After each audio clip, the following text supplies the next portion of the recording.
Bidadi township ವಿರೋಧಿಸಿ ದೋಸ್ತಿಗಳ ಪಾದಯಾತ್ರೆ ವಿಚಾರಕ್ಕೆ ಸಂಬಂಧಪಟ್ಟಂತೆ ಬೆಂಗಳೂರಿನಲ್ಲಿ ಮಾಗಡಿ ಶಾಸಕ ಎಚ್.ಸಿ. ಬಾಲಕೃಷ್ಣ ವಾಗ್ದಾಳಿಯನ್ನ ನಡೆಸಿದ್ದಾರೆ. ಯೋಜನೆಯನ್ನ ವಿರೋಧಿಸಿ ಮೈತ್ರಿ ನಾಯಕರು ಪಾದಯಾತ್ರೆಯನ್ನ ಮಾಡೋ ನಿರ್ಧಾರಕ್ಕೆ ಬಂದಿದ್ದಾರೆ. ಈ ಕುರಿತು ಮಾಗಡಿ ಶಾಸಕ ಎಚ್.ಸಿ. ಬಾಲಕೃಷ್ಣ ಬೆಂಗಳೂರಿನಲ್ಲಿ ವಾಗ್ದಾಳಿಯನ್ನ ನಡೆಸಿದ್ರು. ಬಿಜೆಪಿ ಜೆಡಿಎಸ್ ಮುಖಂಡರು ವೀರಾವೇಶದ ಮಾತುಗಳನ್ನು ಆಡ್ತಾ ಇದ್ದಾರೆ.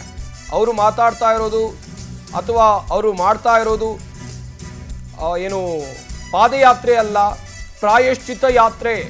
ಕುಮಾರಸ್ವಾಮಿ ಪಾಪದ ಕೂಸಿಗೆ ಕೈ ಕಾಲು ಇಲ್ಲದ ಹಾಗೆ ಮಾಡಿದ್ದಾರೆ. ಇನ್ನೊಂದು ಕಡೆಯಲ್ಲಿ ಎಚ್.ಡಿ.ಕೆ ಪಾಪದ ಕೂಸನ್ನ BSY ಸದಾನಂದ ಗೌಡರು ಎತ್ತಿಕೊಂಡ್ರು. ಪಾಪದ ಕೂಸಿನ ಬಗ್ಗೆ ಅಧಿವೇಶನದಲ್ಲಿ ಉತ್ತರವನ್ನ ಕೊಡ್ತೇನೆ ಅಂತೇಳಿ ಬಾಲಕೃಷ್ಣ ಹೇಳಿಕೆಯನ್ನ ಕೊಟ್ಟಿದ್ದಾರೆ. DLF ಜಾಗತಿಕ ಟೆಂಡರ್ಗೆ ಎಷ್ಟು ಕಿಕ್ ಬ್ಯಾಕ್ ಪಡೆದ್ರಿ ಕುಮಾರಸ್ವಾಮಿ ಅವರೇ ಅಂತ ಹೇಳಿ ಪ್ರಶ್ನೆಯನ್ನ ಮಾಡಿದ್ದಾರೆ. ಸಮ್ಮಿಶ್ರ ಸರ್ಕಾರದಲ್ಲಿ ಅವರೇ ಈ ಯೋಜನೆಯನ್ನ ಪ್ರಾರಂಭ ಮಾಡಿದ್ರು. ಇದು ನನ್ನ ಕನಸಿನ ಯೋಜನೆ ಅಂತ ಕುಮಾರಸ್ವಾಮಿ ಹೇಳಿದ್ದು. ಇದರ ಬಗ್ಗೆ ಕುಮಾರಸ್ವಾಮಿ ಆತ್ಮಾವಲೋಕನವನ್ನ ಮಾಡಿಕೊಳ್ಬೇಕು.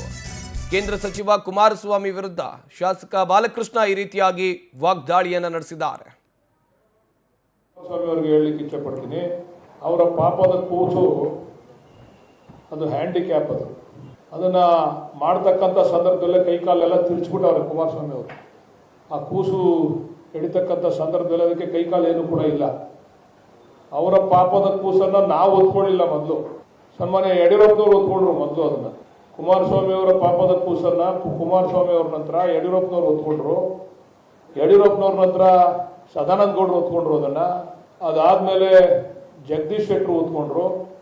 ಅದಾದ್ಮೇಲೆ ಬಸವರಾಜ ಬೊಮ್ಮಾಯಿ ಅವರು ಒತ್ಕೊಂಡ್ರು. ಈಗ ಕಡೆಯದಾಗಿ ಅದಕ್ಕೆಲ್ಲ ಸ್ವಲ್ಪ ಚಿಕಿತ್ಸೆ ಮಾಡಿ ನಾವು ಅಂತಿಮ ಹಂತಕ್ಕೆ ತಂದು ನಿಲ್ಸಿದೀವಿ ಆ ಪಾಪದ ಕೂಸನ್ನ. ಕುಮಾರಸ್ವಾಮಿ ಅವರಿಗೆ ಹೇಳಲಿಕ್ಕೆ ಇಚ್ಛೆ ಪಡ್ತೀನಿ.